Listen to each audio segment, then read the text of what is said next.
Je ferai exactement ce qu'a fait Donald Trump avec la Colombie. Exactement. C'est-à-dire que vous ne reprenez pas, vous ne respectez pas le droit international, il n'y a plus aucun transfert d'argent vers l'Algérie, il n'y a plus un seul visa, il y a évidemment la dénonciation, mais ça de toute façon il faut le faire, nonobstant le comportement d'Algérie de la Convention de 68, il n'y a aucun visa non plus pour les dirigeants algériens, il y a effectivement une attention portée aux biens détenus par les dirigeants algériens, il y a des mesures, ce qu'on appelle des mesures de rétorsion, qui sont tout à fait naturelles. C'est une question de respect de la France, de respect de notre souveraineté, du respect du droit international. Enfin, pourquoi fait-on preuve d'une telle faiblesse avec des pays qui nous crachent au visage matin, midi et soir ?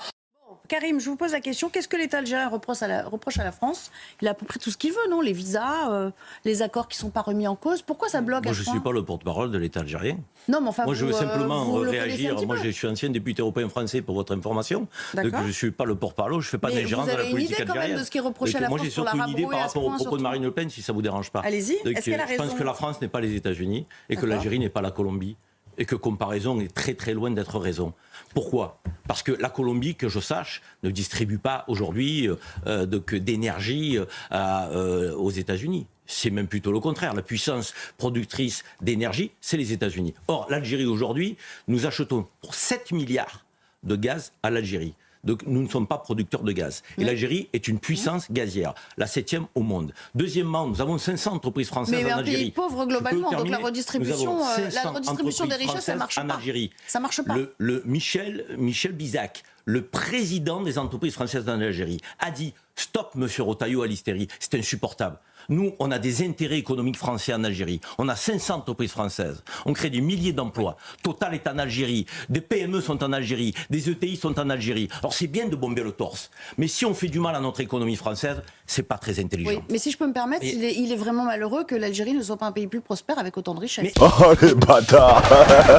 Joker fort, je me casse. Joker. Ça vous regarde ni à vous ni à moi. Ça regarde les Algériens. C'est pas votre sujet. À moins que vous fassiez de l'ingérence dans les politiques algériennes. Mais ça, c'est votre affaire. Mais on peut faire un commentaire sur le niveau de richesse du pays.